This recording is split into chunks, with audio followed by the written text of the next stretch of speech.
This is an unprofessional video on the use and operation of the ProLink Edge heavy-duty diagnostic scan tool. At this point, we're going to assume the viewer has used scan tools in the past and is familiar with how they work. The ProLink Edge is hardwired to the scanner connector in the truck, so the truck powers and charges the scanner. You're never going to have a dead battery. While wireless access on a scan tool really is a cool feature, I would never trade that for having a scan tool that never has a dead battery when I need it. So I'm glad this thing is hardwired. It's also a very easy scanner to navigate. If you've never messed with this scan tool before, it won't take you very long to get it figured out. And to begin scanning, we're going to press the left icon on the touchscreen there where it says Vehicle Scan. We're going to pick the icon on the left for heavy duty scan because we were plugged into a dump truck with a Cummins. I believe this is an ISL in this truck, but either way, medium duty Cummins, 9-pin connector under the dash. The scan tool will then take maybe half a minute to auto ID all the controllers in the vehicle. So honestly, I don't care what engine I've got, transmission, ABS system, it doesn't matter. Plug the scan tool in, hit the button that says heavy duty scan tool, and it'll populate with a list of computers that are on this truck. Then all I got to do is point to the one I want to scan. So the only controller operational on this truck at the moment is the engine controller, as you can see. So there's no transmission or ABS available on this truck. So I'm going to touch engine controller in order to highlight it and then press the OK button in the bottom right hand corner of the screen. It takes about another half minute for the scan tool to establish communication with whatever controller you chose and for it to load all the trouble codes that controller has stored inside it. So you'll see current trouble codes listed in a column on the left and history codes in another column down the right. So you can see this truck has 30 active faults. It's got no inactive faults.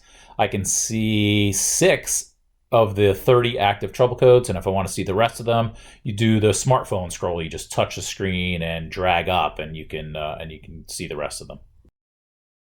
So I've touched this coolant temperature sensor code, and it is going to load some additional fault information for me. At the top here, you can see it names the trouble code. So engine coolant temperature sensor number 1 circuit fault. It lists the OEM codes. This is my Cummins code. It's Cummins code 144. Next is my SPN. This is my generic code. So my J1939 code is code 110. And my FMI telling me exactly what it doesn't like. So I know it's coolant temperature sensor problem, but it says voltage above normal or shorted high. And then it tells me occurrence count 1. You will always get this information on the tool, so no extra information or subscription or anything else is required in order to get just this info. Now, if you want more, you see along top of the screen, it shows testing and specs and wiring diagrams, and all that is optional if you want, and I'll have another video on that shows how Repair Connect works on this tool. So it's a Mitchell subscription that you can add to the tool, and so it's onboard engine trouble code diagnostics on the scan tool, but without any of that, what I'm showing you right now is the information that you can get off the tool, and you can do all this without having to make any additional purchases. Also available in the codes menu is the freeze frame button. If the truck happens to store it, you can grab your freeze frames. Here on this Cummins, you can see what was my first freeze frame and my last freeze frame. So it says what conditions were present when this trouble code set. And you can scroll down through this menu again, smartphone scroll, in order to see the rest of it. And you can tell you again, was this guy under load? Was he under boost? Was it cold idle? And again, just to give you what conditions were present when that trouble code set. So handy feature, and again, available in the codes menu.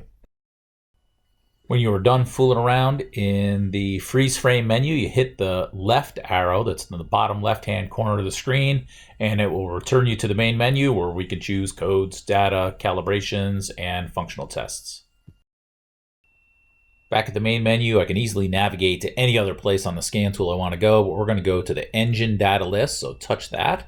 And then we're going to go to general engine data. And you can see there's all kinds of different categories here, right? Temperatures, pressures, fuel system data, DOC, DPF. But we're going to take a quick look around the engine data list.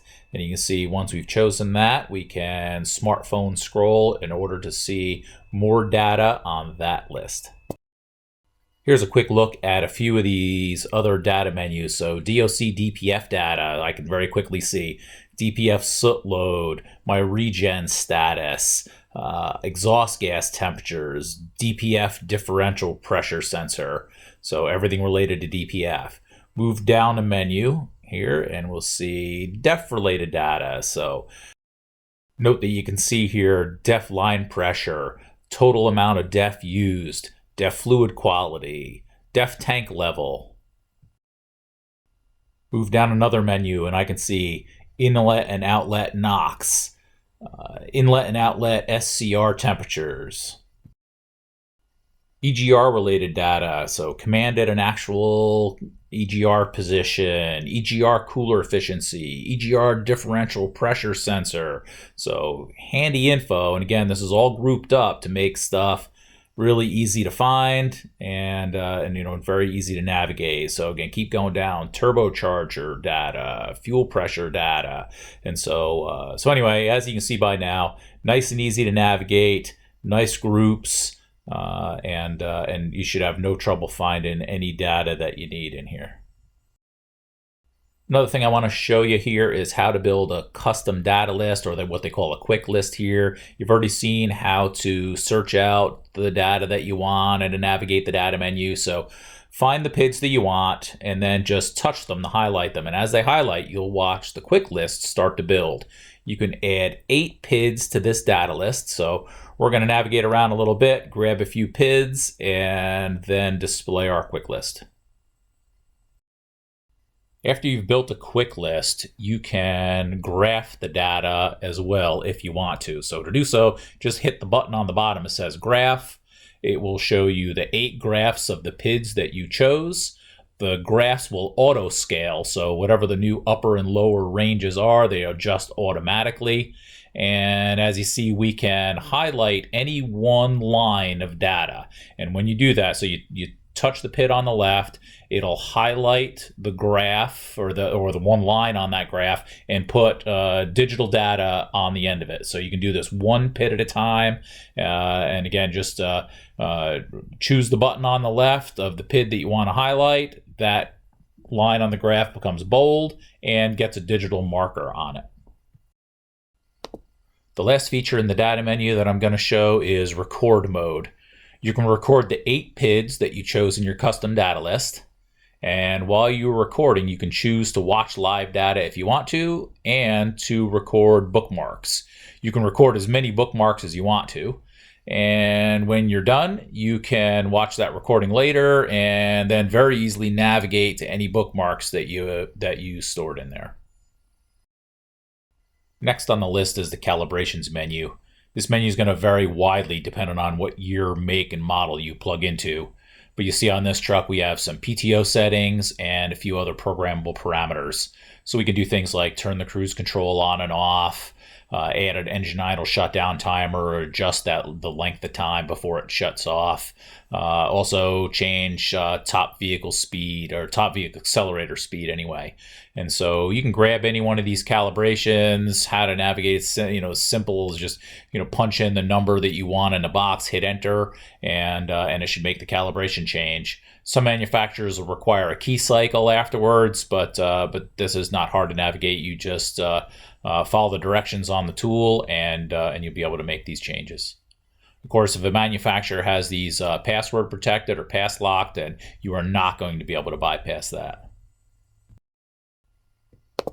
This brings us to the tests menu. And so this is where we can command bidirectional controls with our engine. So notice top of the list here, command a regen. Next one down is reset the DPF, for when you're in a regen lockout. SCR system test, or use that to get yourself out of a DEF derate, right? After treatment history. And while I'm not going to read every test on this menu, This is where we go in the scan tool in order to command the engine to perform tests.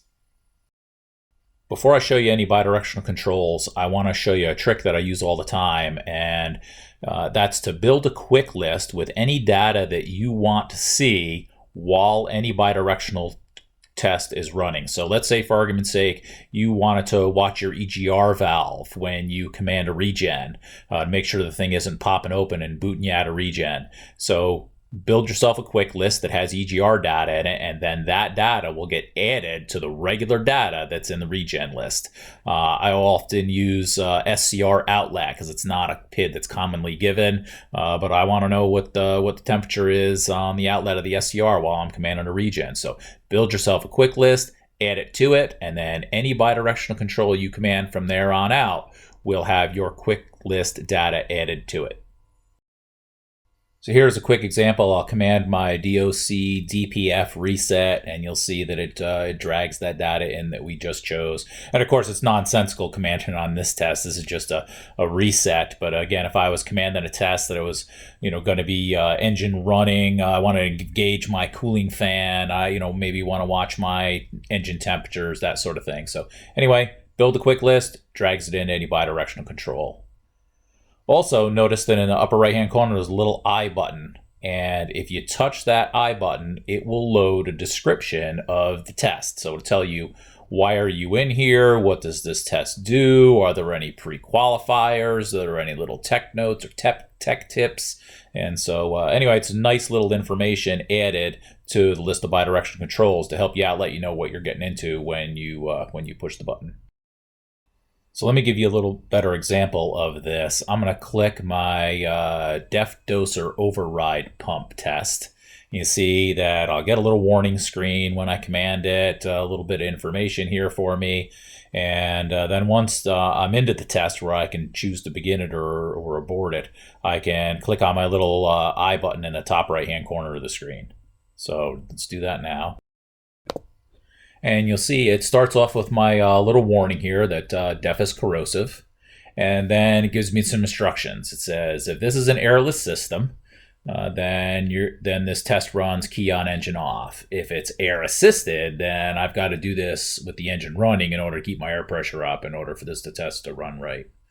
Then it says, get a container, be able to measure the DEF, pop the DEF doser out of the exhaust, squirt it into your suitable container, begin the test, and then it runs for a specific duration and volume, and when this test is over, I need to measure it.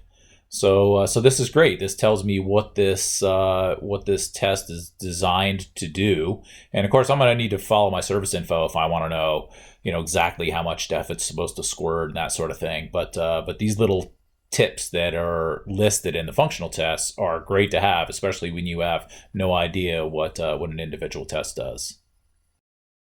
When you're done scanning the vehicle that you're working on, it's important to end the session correctly. So you click on the triple bar up on the top left-hand corner of the screen, and you'll see a choice for end session. So click that, and the scan tool will end communication with the vehicle properly. That'll return you to the main menu of the tool, and from there you can turn it off and put the thing away.